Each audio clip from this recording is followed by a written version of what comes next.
à ń gba òròmọdìẹ lọ́wọ́ ikú. Ó ní ká jọ̀ọ́ ká fòun lẹ̀ ká jóun ó ràtàn lọ jẹun. What is the meaning of this proverb?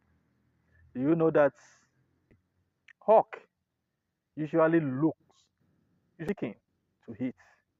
Now, the owner of this chicken is telling the chicken, please don't go to the dunghill to go and eat, because if you are eating there, the hawk will be flying in the air and will see you and will come and carry you.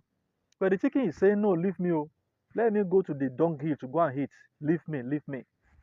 Now, you all know that if the chicken goes to the dunghill, the hawk will see it and come and pick it up and kill it.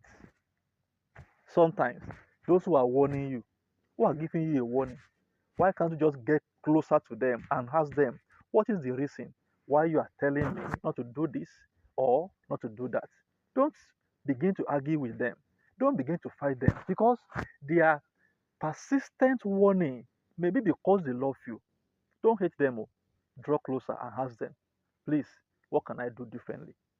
Because à ń gba adìẹ lọ́wọ́ ikú ńgbà mìíràn, ó ń rò pé a ò fẹ́ kóun lọ sáàtàn lọ jẹun ni. Ọgbọ́n lára ẹranko.